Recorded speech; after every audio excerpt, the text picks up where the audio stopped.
Shalom, selamat pagi yang menginang jemaat yang dikasihi Tuhan kita Yesus Kristus. Kita kembali bertemu di Renungan Pagi HKBP Denpasar untuk edisi hari ini, Selasa 30 Juli 2024. Sebelum kita mendengarkan firman Tuhan, marilah kita bernyanyi terlebih dahulu. Kita bernyanyi.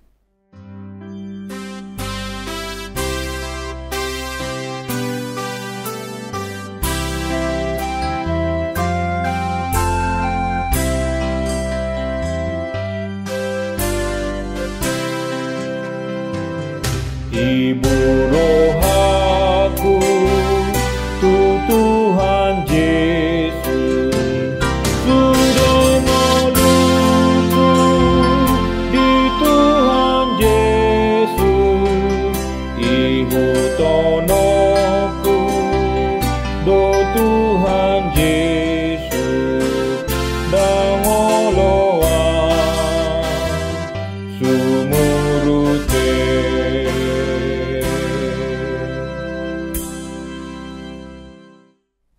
Anugerah dan damai sejahtera dari Allah Bapa dan dari anaknya Tuhan Yesus Kristus kiranya menyertai kamu sekalian.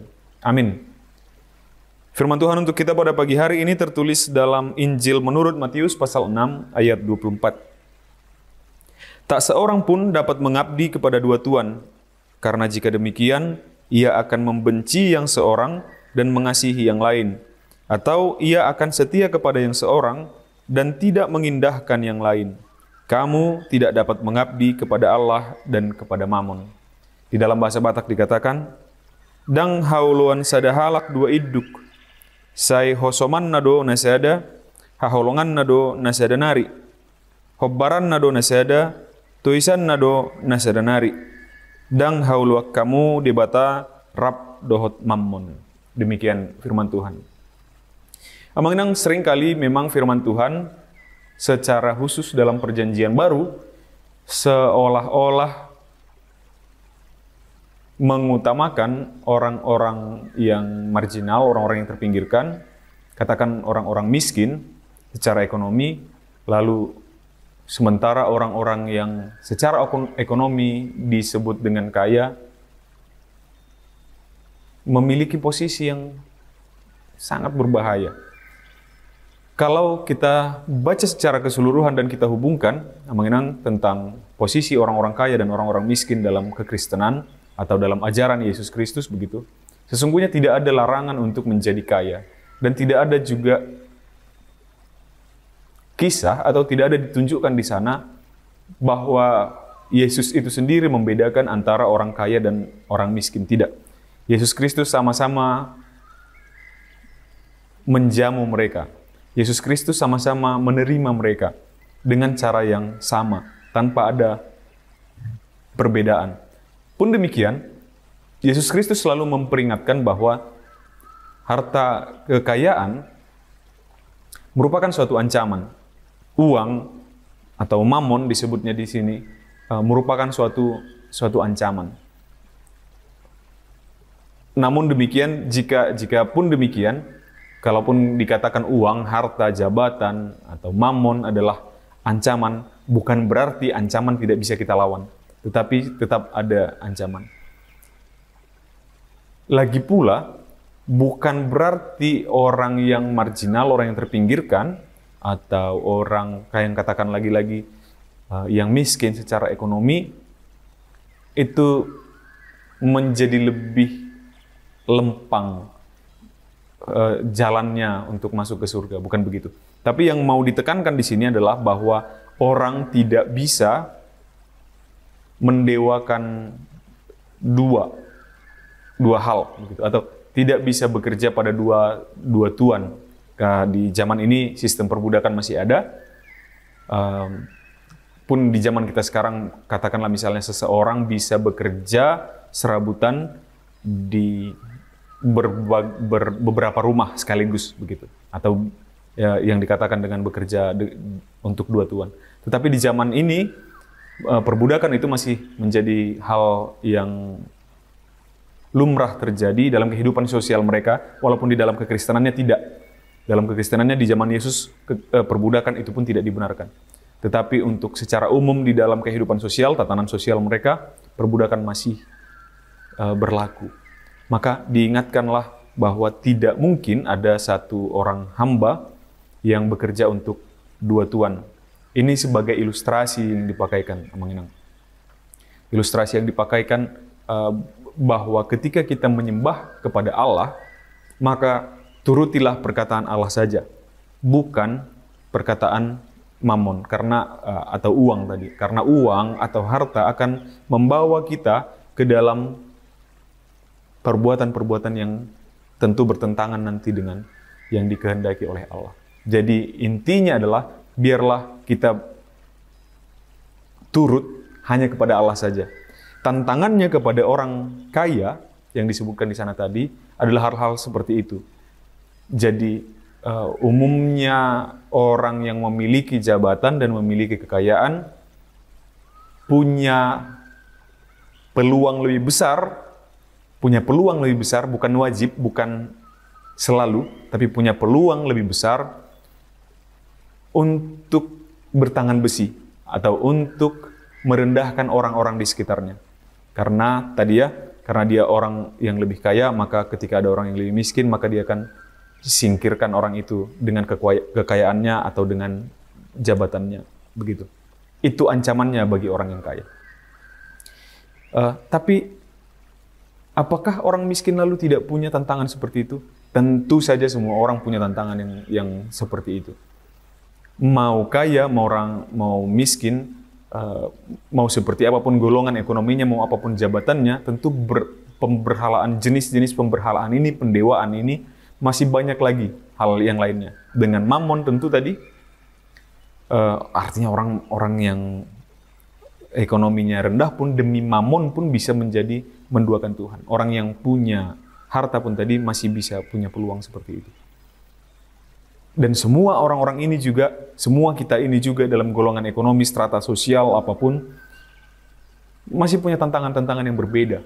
Katakan, ego kita masing-masing, egoisme kita masing-masing, selfish kita masing-masing, egosentrisme kita masing-masing. Bahwa beberapa kali saya tekankan, generasi kita ini menjadi generasi pemaksa, yang apa-apa permintaannya harus dituruti oleh Tuhan, yang seperti itu. Jadi dunia ini atau bahkan Tuhan itu sendiri kita peruntukkan hanya untuk kebutuhan kita, bukannya sentralnya bukan di Tuhan. Jadi kita adalah untuk Tuhan. Bukan seperti itu pola pikir generasi kita sekarang. Tetapi Tuhan adalah untuk kita. Jadi sentralnya di kita. Begitu. Nah ini yang salah. Jadi tidak mungkin orang, tak seorang pun dapat mengabdi kepada dua tuan. Kita mengabdi kepada Tuhan, mengabdi kepada mamon, mengabdi kepada ego kita, mengabdi kepada... Jangan katakan orang-orang Kristen sudah lepas dari okultisme. Masih banyak orang-orang Kristen yang percaya dengan okultisme dan yang mempraktikkan okultisme. Artinya masih ada orang-orang yang percaya kepada roh-roh nenek moyang. Masih ada orang-orang Kristen yang percaya kepada hal-hal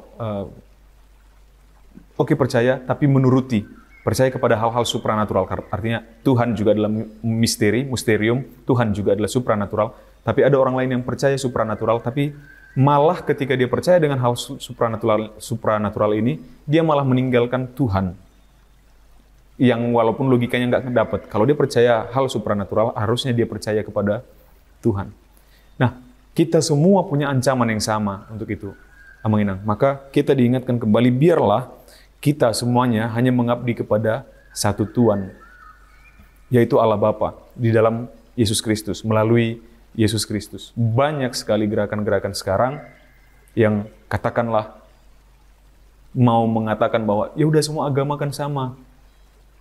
Kristen dengan agama ini kan sama, Kristen dengan ini kan sama, Tuhannya sama, ada banyak jalan ke Roma. Katanya, enggak, Tuhan yang kita sembah adalah Tuhan yang diajarkan oleh Yesus Kristus. Kalau ada Tuhan orang lain yang diperkenalkan oleh Yesus Kristus, maka kita akan katakan itu Tuhan yang sama. Tapi kalau tidak ada, maka Tuhan yang kita sembah hanyalah Tuhan yang diperkenalkan oleh Yesus Kristus. Hanya kepada Dialah kita menyembah, hanya kepada Dialah kita mengabdi, hanya kepada Dialah kita beribadah. Hanya kepada Dialah kita berbakti, berkebaktian. Jadi bukan kepada ego kita, bukan kepada uang, jabatan, atau mammon tadi, bukan kepada ilah-ilah lain, sesembahan-sesembahan lain, bukan kepada roh nenek moyang, tetapi biarlah Tuhan kita atau Tuhan kita hanya Allah Bapa saja. Dia yang membebaskan orang-orang Israel dari perbudakan Mesir. Demikian nanti dia demikian juga ia telah membebaskan kita dari perbudakan dosa dan dari kematian kekal melalui darah dan pengorbanan Yesus Kristus. Maka bersukacitalah menginang dalam penghambaan kita kepada Allah Bapa, walaupun dia tidak anggap kita sebagai budak, tapi kita sudah dianggap sebagai anak. Pun demikian, penghambaan kita terhadap Allah Bapa itu justru di sanalah terdapat kemerdekaan.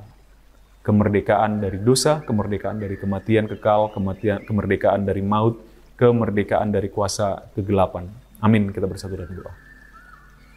Terpujilah Engkau ya Allah Bapa atas segala anugerah-Mu di dalam kehidupan kami hingga pada saat hari ini. Terima kasih atas firman-Mu yang mengingatkan kami kembali agar kiranya kami hanya mengabdi terhadap Engkau sebagai Tuhan kami. Walaupun ya Bapa, kami tahu bahwa Engkau telah angkat kami menjadi anak-anak-Mu dan menjadikan kami pewaris harta kerajaan surgawi, di mana kami pribadi lepas pribadi ya Bapa adalah penghuni dari kerajaan-Mu. Biarlah ya Bapa di dalam segala kelemahan dan kerendahan kami, Engkau yang kuatkan kami selama Kau perbolehkan kami berada di dunia ini.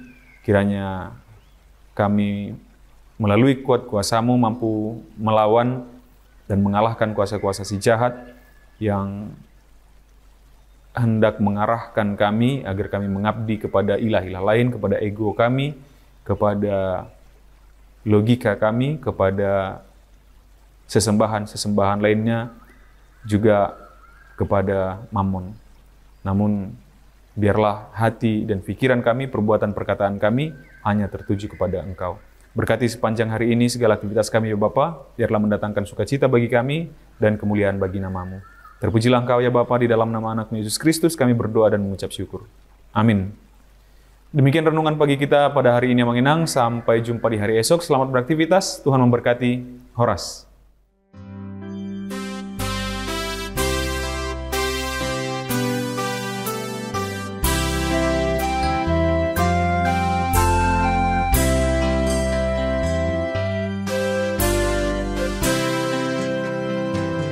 Mengikut Yesus keputusanku, seluruh hidupku mengikut Yesus, mengikut Yesus keputusanku, ku tak ingkar, ku tak ingkar.